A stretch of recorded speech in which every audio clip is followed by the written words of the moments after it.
This is Manish sir और हमारे channel में आपका फिर से स्वागत है जिसका नाम है it's time to learn. So guys, जैसा कि मैंने आपसे प्रॉमिस किया था कि मैं आपको इंग्लिश के कुछ ग्रामर के ट्रिक्स बताऊंगा। तो आज की वीडियो में हम लोग का टॉपिक है जिसका नाम है बी वर्ब। इसको हम लोग 2 पार्ट में कवर करेंगे। तो गाइज, बिना टाइम वेस्ट किए आज की वीडियो हम लोग शुरू करते हैं जिसका नाम है बी वर्ब। जैसा कि मैं आपको बता रहा हूँ, आप देख सकते हैं सीधे तौर पर बी वर्ब। बी वर्ब का मतलब होता है क्या, होना। इसमें क्या हम लोगों का कोई भी एक्शन नहीं होगा, सिर्फ आपका सेंटेंस में होने का सेंस देगा। लेकिन जैसे कि हम लोगों के पास इस 2 पार्ट है, इसके लिए एक पार्ट में हम लोग प्रेजेंट फॉर्म पढ़ेंगे, दूसरे पार्ट में हम लोग पास्ट फॉर्म पढ़ेंगे। तो आज की इस वीडियो में सबसे पहले मैं आपकी प्रेजेंट फॉर्म को क्लियर करूंगा। So guys, see you. At first हमारा जो सेंटेंस है वो, इसमें मैं आपको 4 टाइप का सेंटेंस बताऊंगा। पहला होगा पॉजिटिव, सेकेंड वन होगा आपका नेगेटिव और थर्ड वन होगा interrogative and at last but not the list fourth one will be a interrogative negative one. और इन चारों का मैं आपको स्ट्रक्चर बताऊंगा, प्लस इसमें जितने भी वर्ड यूज होंगे मैं उसके पीछे आपको रीज़न भी बताऊंगा। ठीक है ना गाइज? तो हमारा जो पहला टॉपिक है वो है प्रेजेंट फॉर्म। प्रेजेंट फॉर्म का हमारे पास पॉजिटिव फॉर्म, जिसका हम लोग के पास, जैसा कि मैं आपको पिछले भी वीडियो में बताया था कि किसी भी सेंटेंस का 3 ही पार्ट इंपॉर्टेंट होता है, एक सब्जेक्ट, एक वर्ब और एक ऑब्जेक्ट। ठीक है गाइज? तो उसी के अनुसार मैं भी आपको यहाँ पे बता रहा हूँ। तो एट फर्स्ट स्ट्रेट अवे हम लोग को एक सब्जेक्ट देना होगा, फिर इसके बाद हमारा एक आता है वर्ब जो कि ऑक्सिलरी वर्ब होता है। ठीक है ना?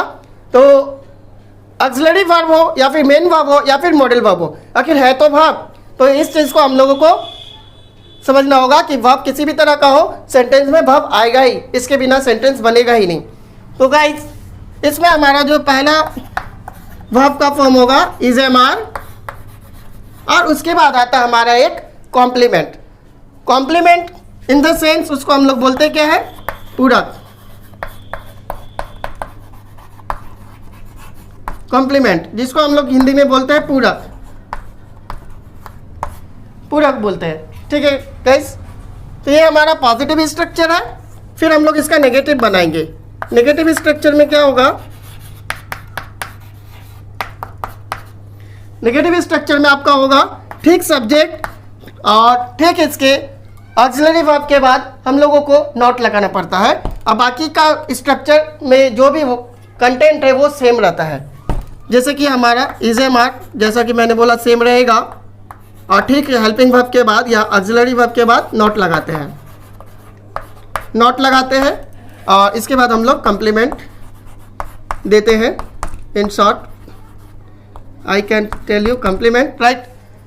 सो गाइज, थोड़ा सा स्पेस कम होने की वजह से ये लेटर थोड़ा सा नीचे चला गया है, so please adjust it. Okay, फिर हमारा है इंट्रोगेटिव।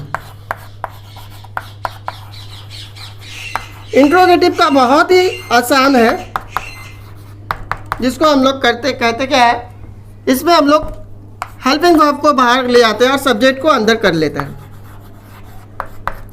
और इसके बाद ठीक हमारा कॉम्प्लीमेंट आता है। कॉम्प्लीमेंट में जो भी आपका सेंटेंस का बचा हुआ पोर्शन है वो आएगा। ठीक है?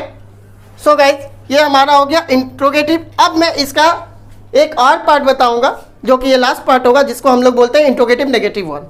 सो गाइज, इंट्रोगेटिव के लिए मैं इन शॉर्ट आई लिख रहा हूँ और नेगेटिव के लिए मैं एन लिख रहा हूँ। तो सो गाइज, इसको आप समझ लेंगे, जिसमें हम लोग का क्या होगा, is am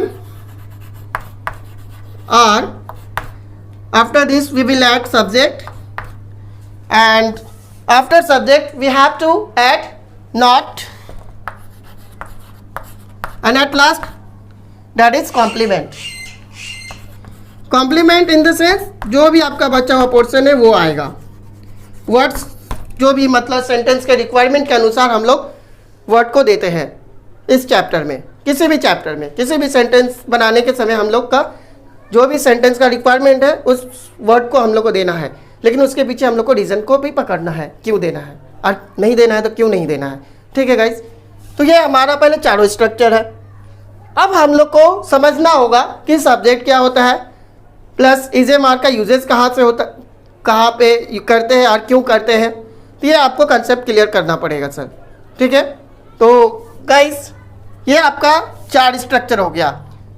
जैसे कि हिंदी में हम लोगों के पास बहुत सारे सेंटेंस है। जैसे मैंने बोला कि मैं ईमानदार हूँ, मैं ईमानदार नहीं हूँ, क्या मैं ईमानदार हूँ, क्या मैं ईमानदार नहीं हूँ। आप देखो 2 सेंटेंस बहुत ही आसानी से बोला जा सकता है। जैसे I am honest, I am not honest. अब जब बात आएगी इंट्रोगेटिव की तो आप वहाँ पे फंस सकते हो, क्योंकि आप लोग शुरू से पढ़ते आ रहे हो कि वर्ड टू वर्ड ट्रांसलेशन आप लोग सीख रहे हो, जो कि इनकरेक्ट है। अगर हम क्या क्या इंग्लिश खोजने जाएंगे तो हमें क्या क्या इंग्लिश सीधे तौर पर डिक्शनरी में वर्ड मिलेगा, जो कि यहाँ पे एप्लीकेबल नहीं होगा।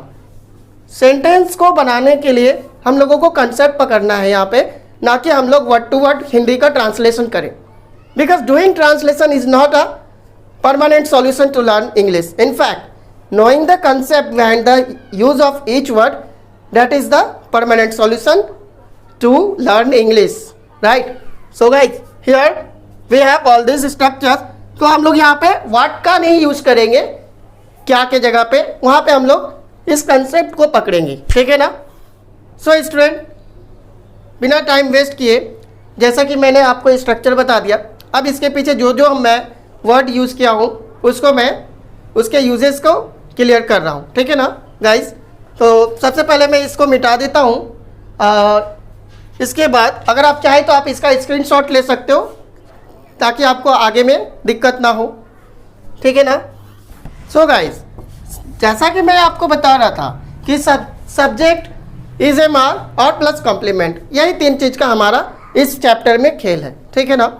तो गाइस, इस टॉपिक में अभी हम लोग पहले इज एम आर का यूजेस को जानेंगे, कहाँ पे कब यूज़ करते हैं। ठीक है ना। तो सबसे पहले हमारा क्या है, इज। इज जो है वो हमारा, ये हमारा सिंगुलर वर्ब है। Singular verb, singular verb. और ये हमारा यूज होगा किसके साथ, ये हमारा यूज होगा, यूजेस में बता देता हूं आपका। जैसा सब्जेक्ट वैसा वर्ब हम लोग को देना है, तो उसके अकॉर्डिंगली हम लोग को यहाँ पे वर्ड्स को सेट करना होगा। तो एट फर्स्ट इज, जो हमारा सिंगुलर सब्जेक्ट जहाँ पे होता है वहाँ पे हम वहाँ पे सिंगुलर वर्ब लेते हैं। तो सबसे पहले आप लोग को ये जानना होगा कि इज जो है वो सिंगुलर वर्ब है, इसलिए वो सिंगुलर सब्जेक्ट के साथ यूज़ होगा। तो सबसे पहले हमारे पास क्या आएगा सिंगुलर सब्जेक्ट में, जैसे कि आपका ही, सी, इट, और इसके अलावा कोई भी सिंगुलर नेम भी हो सकता है।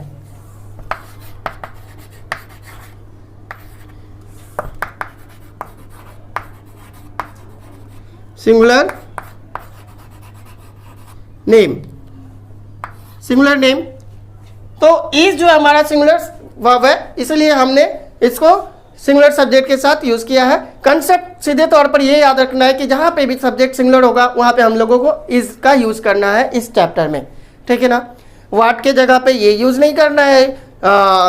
जैसे कि क्या का सेंस में हम लोग वहाँ पे वाट यूज़ नहीं करेंगे, बल्कि यहाँ पे हम लोग इज यूज़ करेंगे या एम यूज़ करेंगे या फिर आर यूज़ करेंगे। राइट। तो हम लोग इज का यूज़ का करेंगे कहाँ पे, जहाँ पे हमारा सब्जेक्ट सिंगुलर होगा।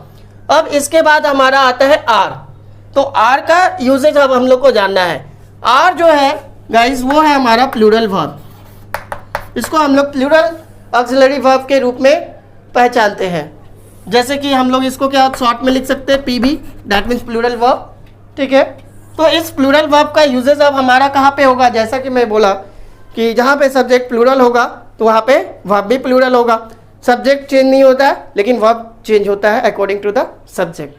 तो हमारा जो टाइप है यहाँ पे सब्जेक्ट, कौन सा सब्जेक्ट में हमारा प्लूरल वर्ब यूज होगा, तो प्लूरल सब्जेक्ट पे हमारा इधर है प्लूरल सब्जेक्ट, यहाँ पे हम लोग यूज क्या करेंगे आर। और जहाँ पे भी हमारा प्लूरल नंबर, जैसे प्लूरल सब्जेक्ट वी मीन्स हम लोग, मोर देन वन। आई के साथ हम लोग आर कभी यूज़ नहीं करते हैं, आई के साथ हम लोग एम का यूज़ करते हैं, ठीक है ना। वी जो हम लोग, फिर यू को प्लूरल सब्जेक्ट माना गया, इसलिए वहाँ पे यू की जगह पे आर का इस्तेमाल करेंगे, यू के साथ आर का इस्तेमाल करेंगे, सॉरी। और जो वर्ड है उसको मैं लिख दे रहा हूँ आपके टेबल में, इस टेबल से आपको काफ़ी हेल्प होगी समझने में इस कंसेप्ट को।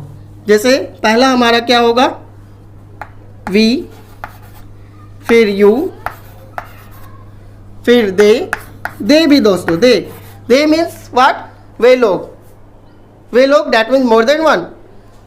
प्लूरल क्या होता है, plural anything which is more than one that is said to be a plural, चाहे वो 2 हो, 3 हो, 4 हो, 5 हो या एक से अधिक हो, सीधे तौर पर एक से अधिक हो। और सिंगुलर क्या होता है, जो कि नंबर में एक हो, एक से अधिक ना हो, ठीक है। तो ये हमारा प्लूरल सब्जेक्ट। तो अब हम प्लूरल सब्जेक्ट में हम लोग कर क्या रहे हैं, दे, वे लोग, तो ये हमारा हो गया। और एट लास्ट हम लोग एक एनी प्लूरल नेम का भी, प्लूरल नेम या फिर प्लूरल सब्जेक्ट, प्लूरल नेम के साथ भी हम लोग इसको यूज कर सकते हैं। जैसे मैंने बोला राम और श्याम बहुत अच्छे फ्रेंड हैं, तो वहाँ पे क्या हो जाएगा, Ram and Shyam is not is a friend नहीं बोल सकते, बल्कि ये बोल सकते हैं क्या, Ram and Shyam are good friends, ठीक है। जहाँ पे हम लोग आर का इस्तेमाल किए, क्यों, क्योंकि वहाँ पे हमारा सब्जेक्ट प्लूरल है, यहाँ पे 2 के बारे में डिस्कशन हो रही है, इसलिए वहाँ पे सब्जेक्ट हमारा क्या है, प्लूरल है, इसलिए यहाँ पे हम लोग आर का यूज़ किए गाइज। सो गाइज अब इसके आगे अब हम कुछ और बताने चाह रहे हैं। बहुत ऐसा सेंटेंस हमारे लाइफ में है, जैसे कि मेरे पापा डॉक्टर है, तुम्हारे पापा इंजीनियर है, मैं ईमानदार हूँ, वे लोग माली हैं, वे लोग बहुत अच्छे हैं। इस टाइप का सेंटेंस हमारे डे टू डे लाइफ में बहुत सारा आता है, और ऐसे बहुत ही अनगिनत सेंटेंस हमारे जीवन में आता है जिसको हम लोग, जिसका स्ट्रक्चर बहुत इजी है, लेकिन हम लोग उसको सही से पकड़ नहीं पाते, जिसके कारण हम लोग अपने कम्युनिकेशन में यूज़ नहीं कर पाते हैं गाइज। सो गाइज आज की वीडियो में बस इतना ही। आई होप ये वीडियो आपको जरूर अच्छी लगी हो, और अच्छी लगी हो तो लाइक करना ना भूले, और साथ ही साथ अगर हमारे चैनल में आप नए हो तो इस चैनल को सब्सक्राइब करना भी ना भूले, और बेल आइकन को भी प्रेस कर दे, ताकि हमारी जितने भी वीडियो बने उसकी नोटिफिकेशन आप तक सीधे तौर पर पहुंचती रहे। तब तक ले जय हिंद, जय भारत।